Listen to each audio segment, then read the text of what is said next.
Hi everyone, Erin here from the Central Library, and it's time to continue our reading of The Wonderful Wizard of Oz by L. Frank Baum. But before that, just a quick note. This is National Library Week, and the theme this year is Find Your Place at the Library.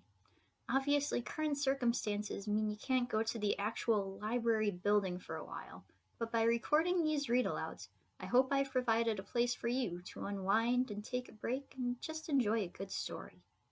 Now, when we left off, Dorothy and her friends had traveled through dangerous forests and strange countries in their journey to find Glinda, the Good Witch of the South.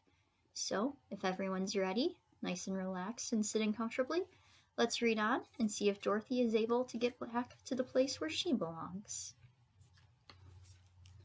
Chapter 22, The Country of the Quadlings.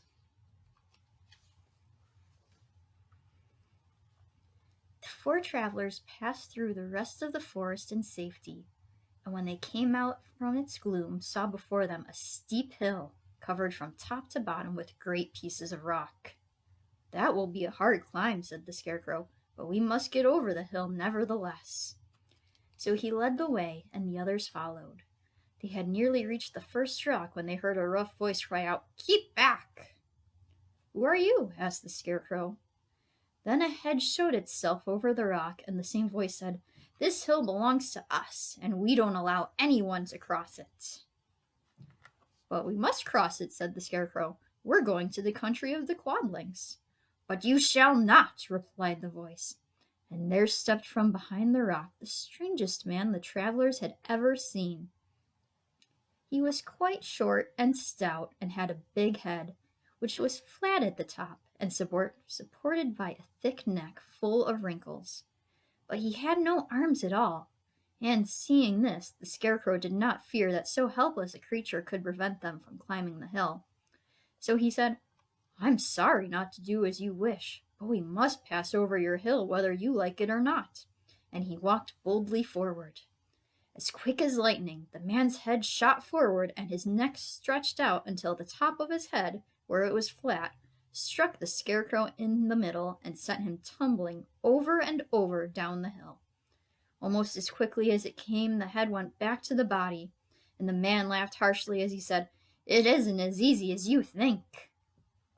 A chorus of boisterous laughter came from the other rocks, and Dorothy saw hundreds of the armless hammerheads upon the hillside, one behind every rock.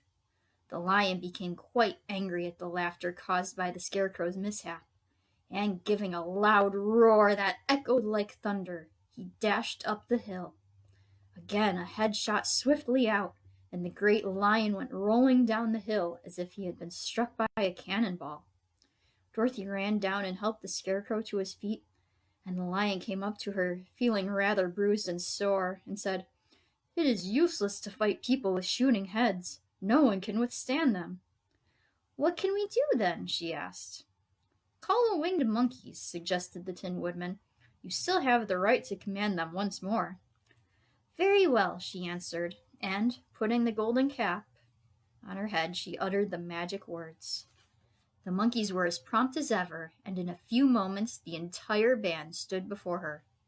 "What are your commands?" inquired the King of the Monkeys, bowing low. "Carry us over the hill to the country of the Quadlings," answered the girl. "It shall be done," said the king, and at once the winged monkeys caught the four travelers and Toto up in their arms and flew away with them.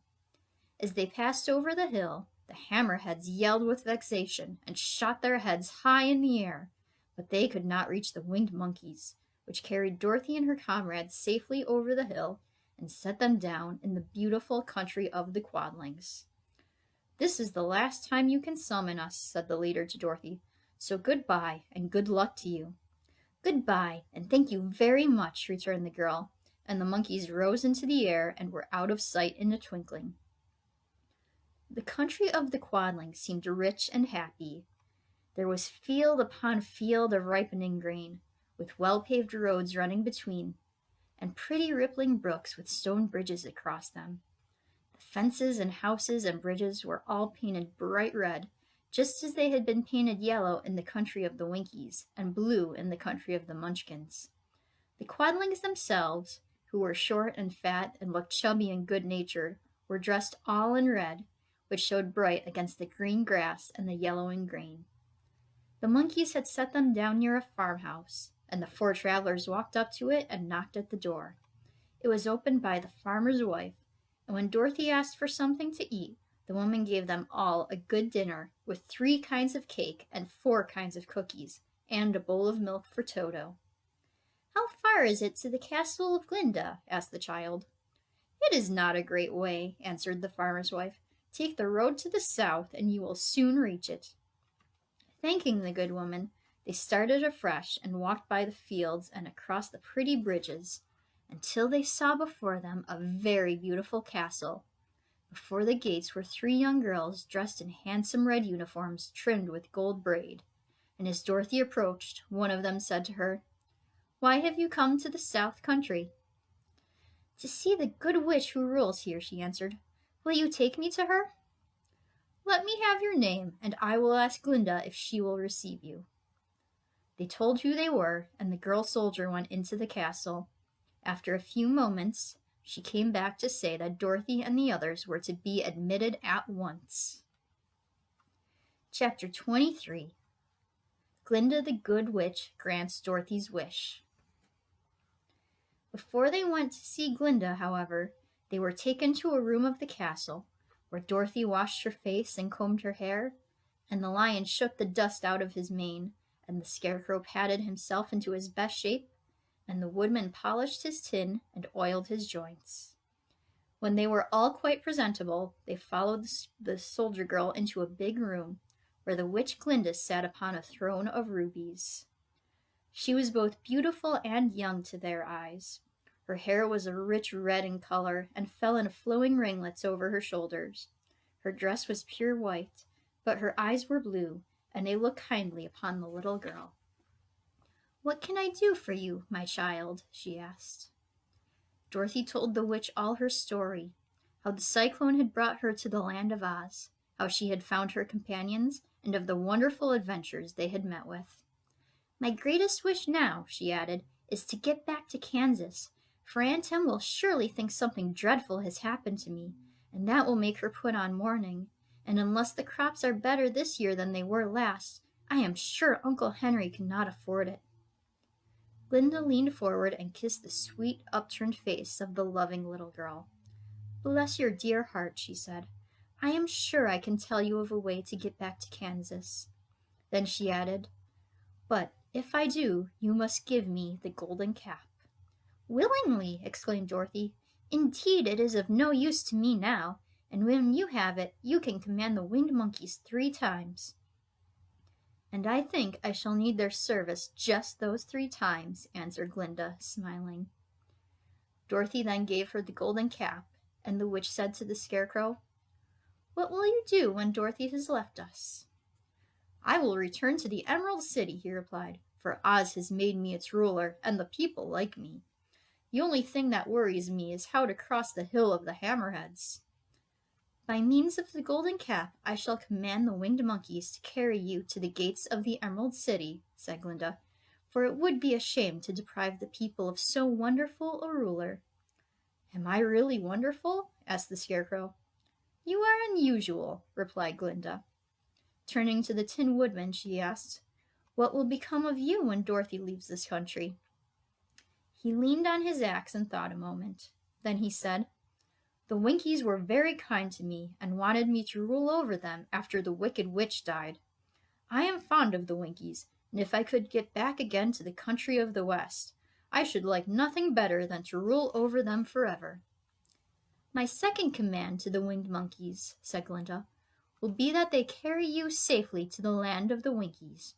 Your brain may not be so large to look at as those of the scarecrow, but you are really brighter than he is, when you are well polished, and I am sure you will rule the Winkies wisely and well." Then the witch looked at the big, shaggy lion and asked, "When Dorothy has returned to her own home, what will become of you?" "Over the Hill of the Hammerheads," he answered, "lies a grand old forest, and all the beasts that live there have made me their king. If I could only get back to this forest, I would pass my life very happily there." "My third command to the winged monkeys," said Glinda, shall be to carry you to your forest. Then, having used up the powers of the golden cap, I shall give it to the king of the monkeys, that he and his band may thereafter be free for evermore." The Scarecrow and the Tin Woodman and the Lion now thanked the good witch earnestly for her kindness, and Dorothy exclaimed, "You are certainly as good as you are beautiful, but you have not yet told me how to get back to Kansas." "Your silver shoes will carry you over the desert," replied Glinda. "If you had known their power, you could have gone back to your Aunt Em the very first day you came to this country." "But then I should not have had my wonderful brains," cried the Scarecrow. "I might have passed my whole life in the farmer's cornfield." "And I should not have had my lovely heart," said the Tin Woodman. "I might have stood and rusted in the forest until the end of the world." "And I should have lived a coward forever," declared the Lion. "And no beast in all the forest would have had a good word to say to me." "This is all true," said Dorothy, "and I am glad I was of use to these good friends. But now that each of them has had what he most desired, and each is happy in having a kingdom to rule besides, I think I should like to go back to Kansas." "The silver shoes," said the good witch, "have wonderful powers, and one of the most curious things about them is that they can carry you to any place in the world in 3 steps, and each step will be made in the wink of an eye. All you have to do is knock the heels together 3 times and command the shoes to carry you wherever you wish to go." "If that is so," said the child joyfully, "I will ask them to carry me back to Kansas at once." She threw her arms around the Lion's neck and kissed him, patting his big head tenderly. Then she kissed the Tin Woodman, who was weeping in a way most dangerous to his joints. But she hugged the soft, stuffed body of the Scarecrow in her arms instead of kissing his painted face, and found she was crying herself at the sorrowful parting from her loving comrades.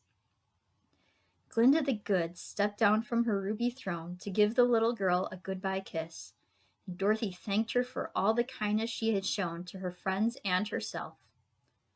Dorothy now took Toto up solemnly in her arms, and, having said one last goodbye, she clapped the heels of her shoes together 3 times, saying, "Take me home to Aunt Em."